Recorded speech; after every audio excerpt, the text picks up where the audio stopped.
Um, Now I want to talk about revolutionary consciousness. This stream should honestly be like 5 hours in terms of like how much I want to talk about. But fuck, my eyes are fucking hurting. So, China, I will say one thing that, everyone can recognize, frankly, at the political level, neither China or Russia are revolutionary powers. China and Russia politically both pursue political reformism when it comes to international affairs. They're not politically revolutionary powers. So that's a fact. Now, they're geopolitically revolutionary. Russia's SMO was.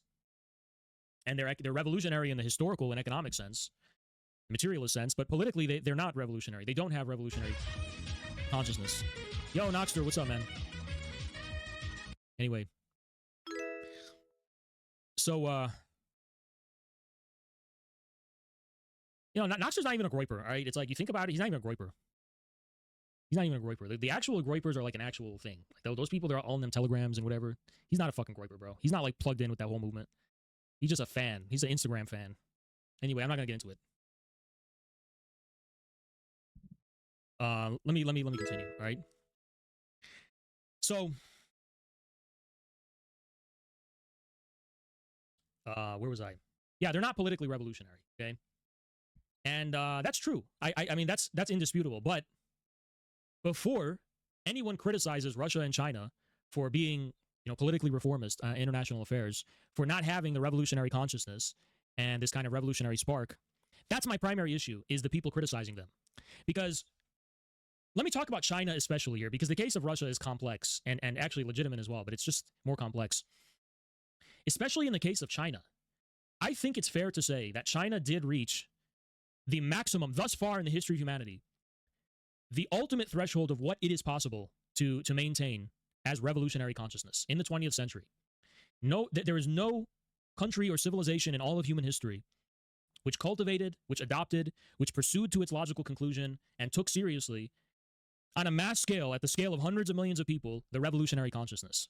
And what upsets me is that people don't appreciate China's experience, because the retreat that followed Mao Zedong's death with respect to that consciousness, and I've talked about this before on stream, but that wasn't because Deng Xiaoping and co were, evil traitors who, they were just sellouts or something. That's not why that happened. There's a reason almost all of Chinese society got the memo and went along with it.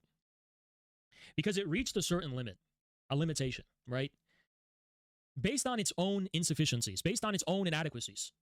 So the Chinese revolutionary consciousness during the Cultural Revolution reached a specific limit because of its own internal inadequacies, because it was unable to resolve fundamental questions about how do you maintain the correct revolutionary consciousness in the world. When the material world is at odds with your ideology and with your consciousness, I'm simplifying, but it's like, that's the question. Like, how do you actually reconcile the need to feed yourself with the need to be fulfill your revolutionary duty? I mean, I think that is a starting point for a very important question. How do you reconcile the pragmatic need to maintain your existence with the duties that with the obligations compelled by revolutionary duty and the kind of revolutionary superego? And that doesn't seem like a deep question, but it absolutely is, because the tail end of the Cultural Revolution was leading to a point where the party authority itself was being undermined. The CPC was being threatened as a dictatorship, which would have opened the floodgates of chaos and instability and probably U.S. intervention or something, and China would be no more. So it's like you're at a crossroads where you have to sacrifice what appears to be your duty, your revolutionary duty, in the name of preserving the very material basis and foundation of being able to sustain your position in the first place. And what did China choose? It chose the latter. China could have chosen to sacrifice itself on the altar of ideology, and it instead decided to finally attend to the necessities of its own existence. China said, we can flagellate ourselves and beat ourselves up for not being revolutionary all we want, but we're still pretty hungry and very poor. And China did what was necessary to attend to the material premises of its own existence as a proletarian dictatorship. I'm not saying they did self-care, but it's like, that was the nature of the retreat.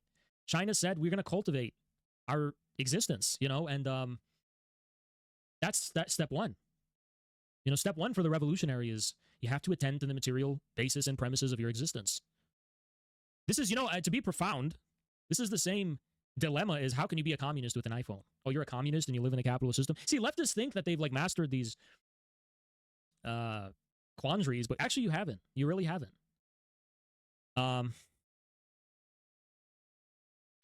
I'm not here to necessarily, one of the beautiful things about Deng Xiaoping thought and the reform and opening up, it's not a triumphant, revolutionary burst of energy. It's also a somber retreat. But there's also something beautiful about that. Tragedy is also beautiful, the acknowledgement of the limits. And the same thing was Stalin's socialism in one country. There was a somber feeling and a somber atmosphere that surrounded the first 5-year plan in the Soviet Union.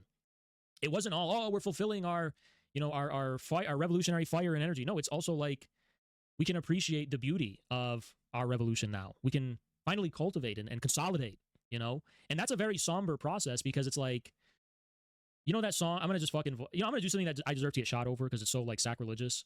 But it's like, closing time, but you can't stay here. It's like the party's over. Now you have to consolidate. And it's like, don't cry because it's over. Smile because it happened. And like, that's the vibe kind of, And that's pretty dark and somber in a way, but it's also pretty beautiful, And that's part of the history of Marxism-Leninism. And it's also the part of the history of Marxism because Marx, contrary to what people think, Marx was not a fanatical Jacobin. Marx elevated the revolutionary significance of the proletariat. He elevated the proletariat to the status of having world historical significance precisely because Marx was saying that with respect to the kind of all-encompassing Hegelian system, of the spirit, he said it's over. He said this consolidates itself in the very existence of the proletariat materially. The grand aspirations of the spirit and of Feuerbach for the pure man, it's over. There's a moment of resignation there that is so crucial to the sensibility and the aesthetic of Marxism and Marxism-Leninism, which is not appreciated by leftists at all. Leftists are still, it's not that they haven't learned from 20th century communism. It's that they've never matured from 1789, from bourgeois revolutionary consciousness at their best. The Jacobin consciousness was a sword of just one thrust forward. And then Napoleon took the sword and we love Napoleon, of course, in a way. And it's very romantic and whatever, but it's like Napoleon failed. The Jacobin consciousness is like, I have the pure revolutionary consciousness, and I'm literally going to annihilate the world. Slow-mo, what's up? And it's like, there's something cool about that. There's something badass about that. But the proletarian outlook is a maturation from bourgeois radicalism. That's why the Nazis, if you want to think about this, Trotskyism and fascism and Nazism took bourgeois radical consciousness and refused to mature from it. And the logical conclusion was the kind of genocidal, destructive outlook that was just based on annihilating everything that was impure, right? Trotsky was the same. Trotsky thought that the Russian peasants were too impure. They weren't the true proletariat, and, it sounds romantic and badass and cool, but it's just immature fanaticism. So,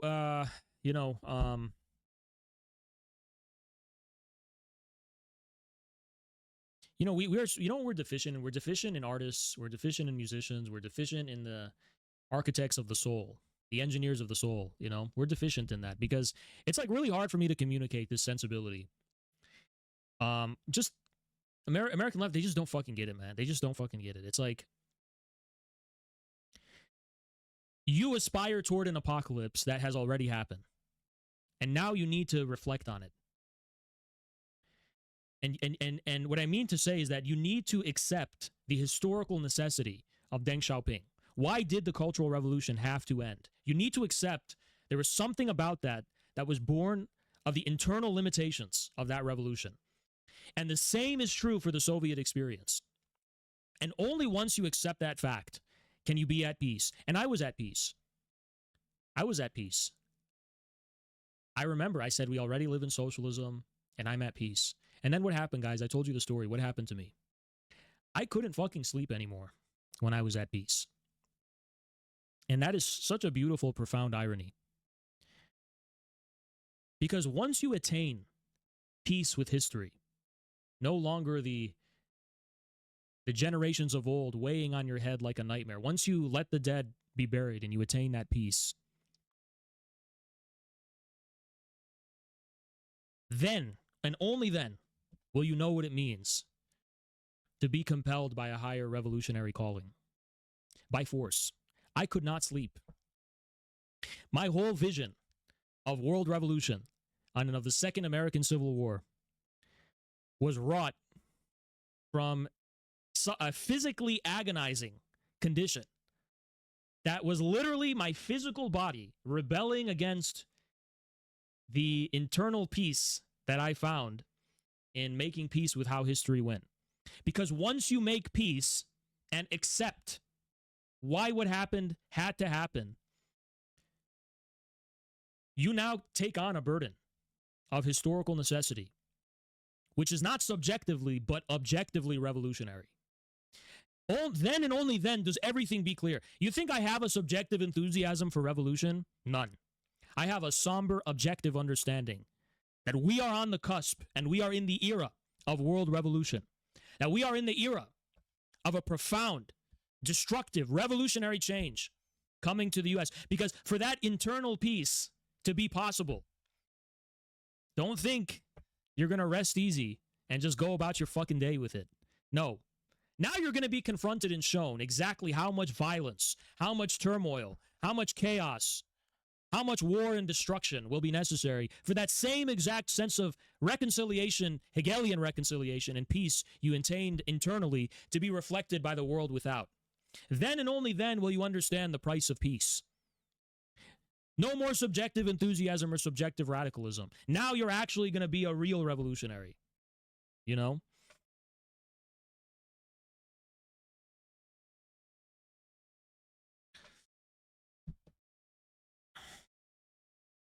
If your revolutionary if your revolutionary consciousness is even 1% rooted in subjectivism, it's false. It's not real. Only when you acquire an objective sensibility with respect to the historical necessity of the world can you actually be revolutionary. Because when you do the Hegelian kind of thing and you say the world is as it is by objective historical necessity, only then do you open yourself, perilously open yourself, in a way that makes you totally exposed without any safe space to the burden of acting. The world is as it is by necessity, but now a burden is imposed upon you to act. And you cannot take refuge in the past to act now. That is a kind of anxiety and turmoil imposed upon you, which imposes upon you by historical necessity, by objective historical necessity, with the burden of acting in a new way. That's where the space of the new emerges. When you accept Deng Xiaoping, when you accept Putin and post-Soviet Russia and the Russian Federation, when you accept why everything had to be what it became, something incredible happens. The space for a new, not an old, a new revolutionary consciousness emerges. And that's what infrared is. Something new that wasn't in the Cultural Revolution. We've made our peace with the Cultural Revolution. We've made our peace with the Soviet Union. But there's something new here that wasn't there before. There's something unaddressed. There's something that remains here. A new revolutionary era demands a new revolutionary consciousness. One that is not based on subjectivism and subjective feeling, but an acceptance of the objective reality and necessity of the world. Because the sword cuts in both ways. When you make peace with and accept the objective necessity of world history, you are now put at odds with a regime and with a system that denies this peace, that continues to insist upon crucifying the population, crucifying the people on the altar of a cruel subjective whim that they confuse for impersonal objective reality. You are put at odds with a system that won't deliver peace to the world. The U.S. is acting as a subjectivist terrorist power worldwide. It's not out of any blind systemic necessity that the U.S. is doing what it's doing. It's no blind determinism of history. It's an excessive, subjective indulgence by the rotten, pedophile bourgeoisie.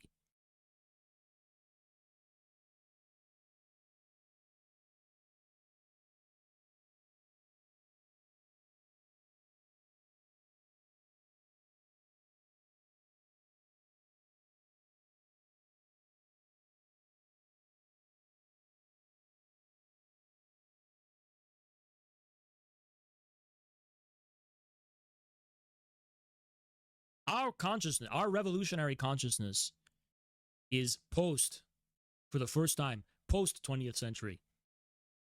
It's a revolutionary consciousness of the 21st century, after Deng Xiaoping and after 1991. In order for the USSR to be restored,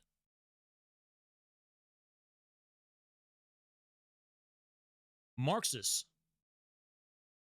must make peace with why its dissolution was historically necessary according to the objective limitations of the CPSU itself. And we can say we blame Khrushchev. No, we shouldn't blame Khrushchev. We should go further and deeper. We should say much of the errors were there in Stalin. Many of them were there in Lenin. Why?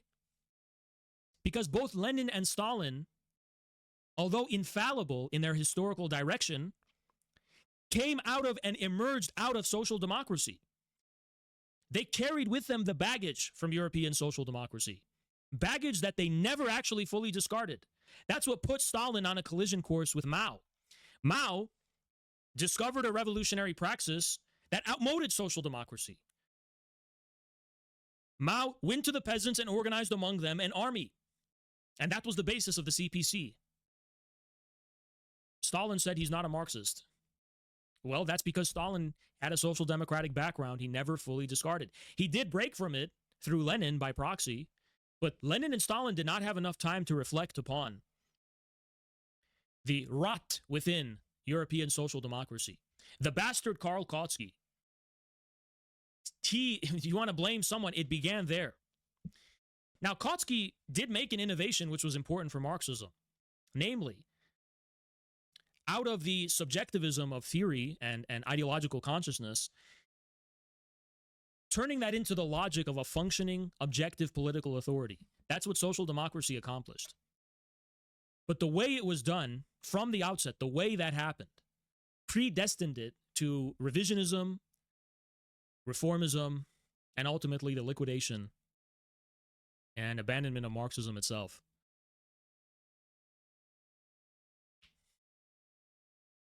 So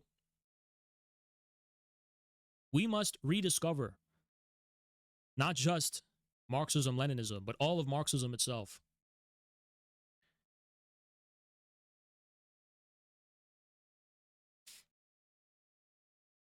That's what infrared is all about.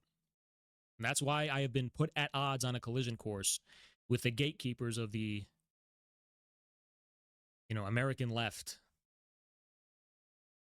who refuse to reflect upon their errors, or at worst, succumb entirely. I was first put on a collision course with these autistic, naive narrative realist MLs, Maoists, but then, it became who? The democratic social. Democratic socialism is just an open and notorious acceptance of corruption. Not a sober acceptance of objective reality and historical necessity, but wink, wink, corruption. It maintains the subjectivism of leftism and combines it with turning a blind eye in an unprincipled manner to opportunism, all in the name of what? Or we're being realistic and pragmatic. No, you're not. You're just being unprincipled. Your principles should align with your realism. My principles are rooted in objective reality.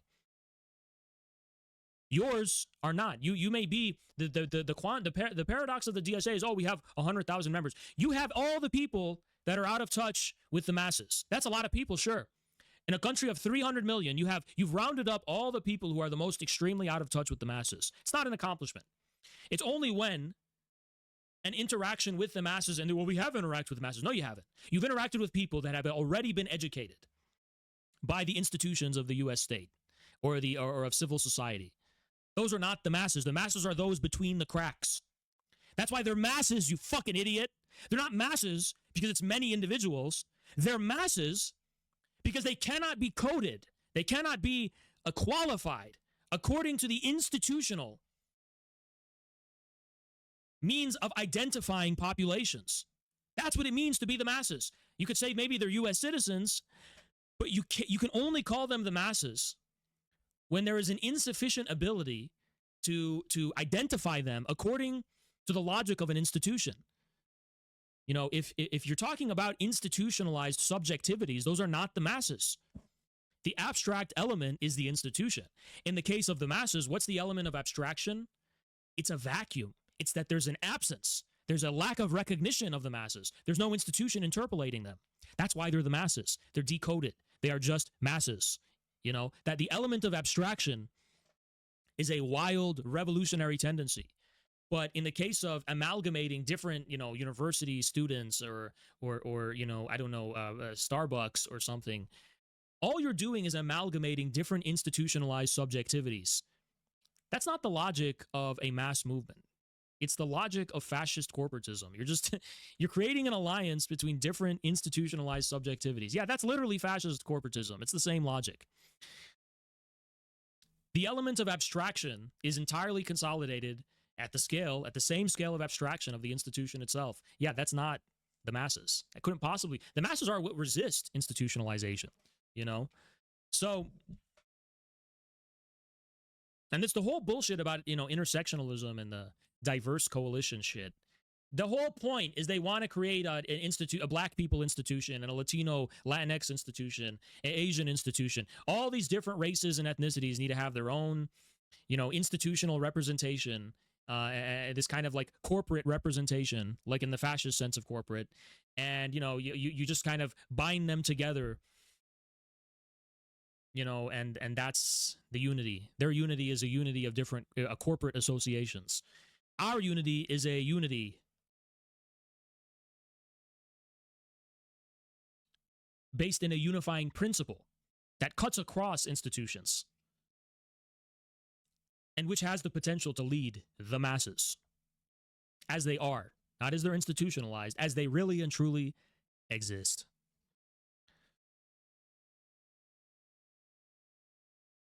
As a national reality. Not an institutional nation, a real one. It's a profound, profound difference. It's the difference between Mao Zedong and Adolf Hitler.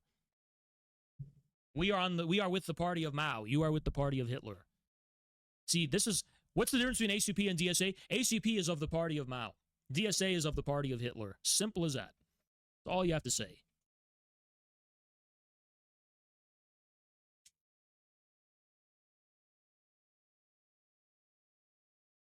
You will not save Palestine or Gaza if you cannot attend to the material premises of your own existence. If you cannot build your own revolutionary party, your own revolutionary movement among your own people, you will never be worth shit to Gaza or Palestine. You're of no use to them. You can virtue signal on X all you want. You can morally grandstand all you want, but ultimately you're worthless to them. Keep morally grandstanding. Keep virtue signaling. You've done nothing for them.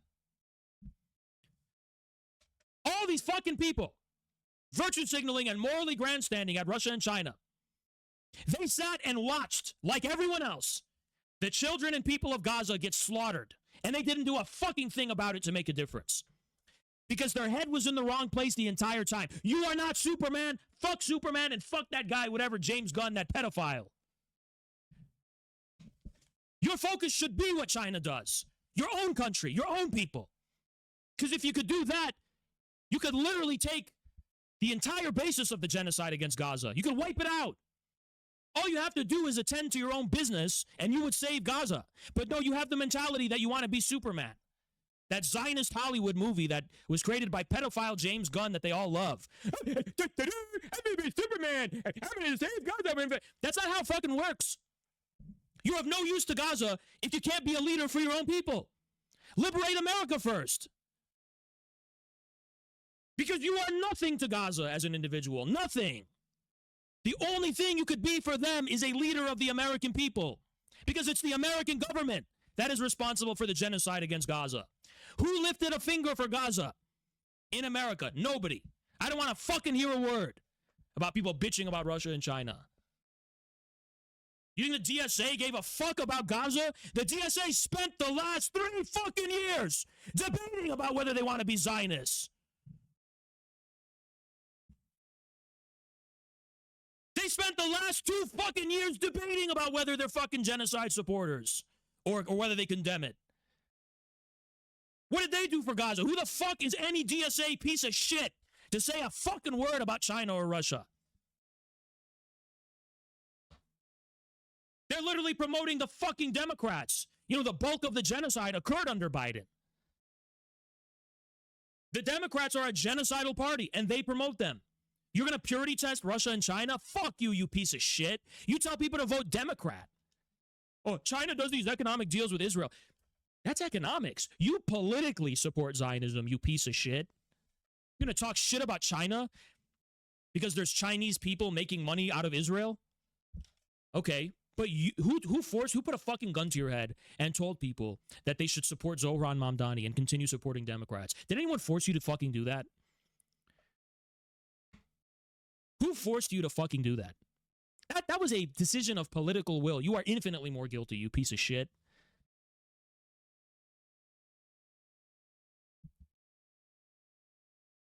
It's a big thing, people hating on...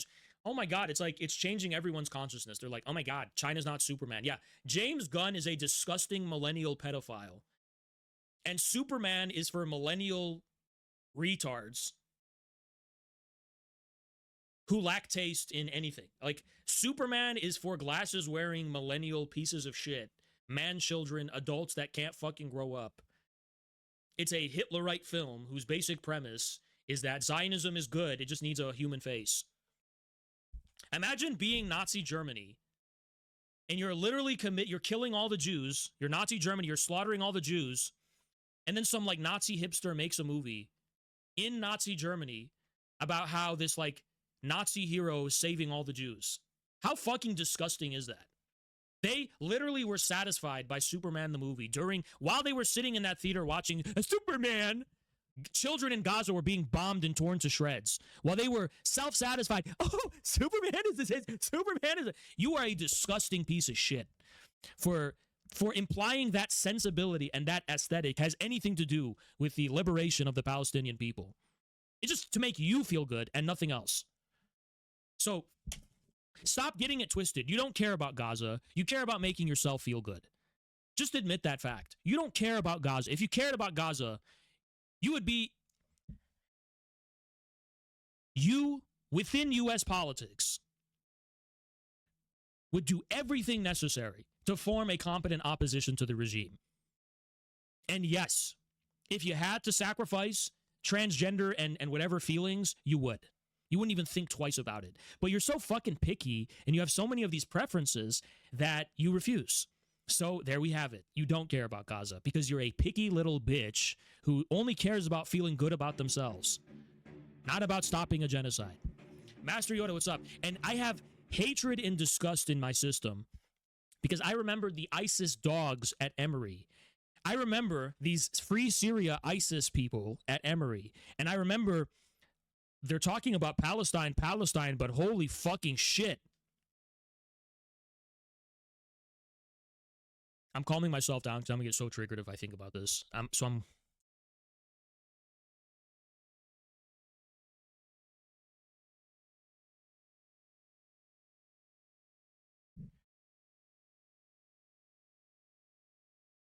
The situation in the Middle East is the most black-pilled, fucked up thing you can imagine because the Free Syria people got what they wanted. Palestine got sold. Lebanon got fucked. Okay, no one cares about Lebanon, I guess. But Palestine got mega fucked because of Jolani.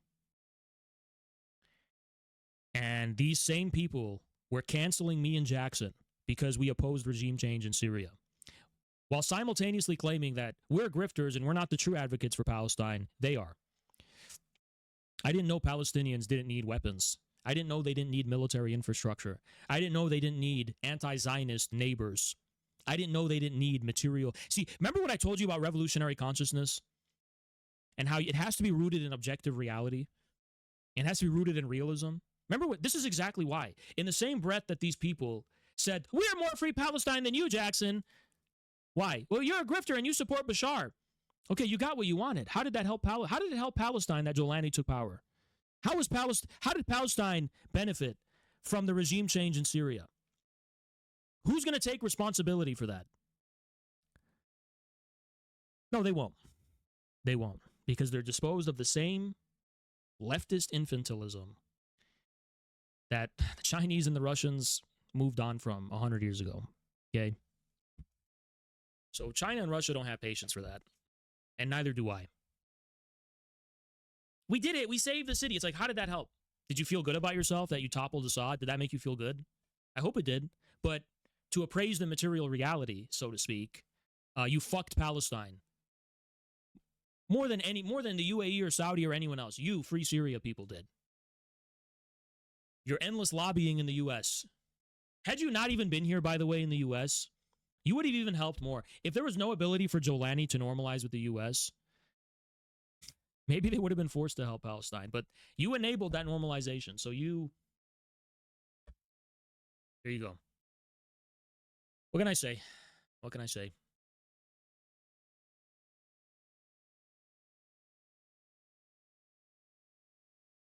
The reason Nick Fuentes is lapping these people, which, I mean, these people are fascist collaborators, so make no mistake. They're happy to see Nick Fuentes win. Are you kidding? You know, Donald Parkinson's like a fucking groiper. Like, he secretly cheers him on. He's like, he's part of these weird, like, group chats. And I don't even fully understand it, really. But, like, they have this implicit wink-wink thing going on where they're like, well, we don't actually want to win. We're just going to let the right wing win. And I guess they want to be, like, what? The left wing of this, like, new fascist thing? Anyway, I could give less of a fuck. But it's like, I'm not here to moralize. I'm rather here to point out these people do not take seriously the possibility of, like, principled communist leadership or principled revolutionary leadership. They, as much as they posture as, like, moral and revolutionary, they cynically believe, and this is the source of the revolutionary corruption. This is the source of it. Because you can feel good about yourself in your head, and then wink, wink, you'll kind of like, oh, but these in actual reality, where the right wing is winning, I'm gonna just acquiesce to that and accept that. Because, well, that's just reality. Like, they all do acknowledge there's a reality that contradicts their revolutionary ideals and aspirations and their moral aspirations. They do acknowledge it. They do acknowledge it, but they don't take responsibility, and they enable it. And they say, well, it's not my problem. I can't control it. There's nothing I can do about it. Yeah, there is. You could start by taking responsibility. But by taking responsibility, you become tainted by an imperfect world. And you have to be ruthlessly pragmatic and realistic, like Deng Xiaoping was. And you have to compromise your moral values. And you have to, you have to have a toleration for people saying bad words and shit. No, you won't do that. You'll continue to be pure in your head. But, what you really are is corrupt and hypocritical, right? Yeah, these are the same people calling China Jewish and doing the China Jew edits. I don't care, for the record. I don't care. I don't care about anti-Semitic jokes. I literally don't fucking care. But I kind of see how the stars are aligning here. I kind of see how this is all aligning with my thesis that DSA is going to become the next, like, the basis for, like, a new Nazi movement in the U.S. Because what they're going to do is be like, well, all the forces against U.S. imperialism are bankrupt, so we may as well support U.S. imperialism. And they're going to kind of, like, make that leap. And it's going to be very easy for them. And that's the next step. And, the theory I have of world revolution, it presupposes an acceptance, A, of the objective reality of economic multipolarity. Doesn't mean that the superstructure is multipolar, by the way. And it's a new 21st century revolutionary consciousness that must guide and lead the world revolution. And Because world revolution is inevitable. It's happening geopolitically. But the world revolution, I argue, will cut across not only geopolitics, but it will lead to civil unrest and profound change, political change, within the so-called global South and the neutral countries who are bribed and corrupted by the U.S. Unipol. The world revolution will be in Brazil, it will be in South America, it will be in Africa, it will be in parts of Southeast Asia, it will be in the Middle East, and it will have to topple the remnants and vestiges of the elites and the bourgeoisie aligned with U.S. imperialism. There's no other solution. Like I said, what's the solution to the Middle East? Revolution. The axis of resistance has been dismantled. So there needs to be a new revolution. After the Islamic Revolution in 79, there needs to be a next stage. There needs to be an evolution of that. There is no other solution. I am not a political reformist. I have no illusion. I'm not a BRICS political reformist. I don't care about BRICS. Multipolarity, to me, is a challenge that we must meet through a corresponding consciousness that has not been developed and which must be revolutionary.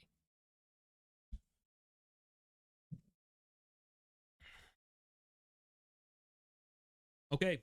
Well, I hope you guys got enough from today's stream.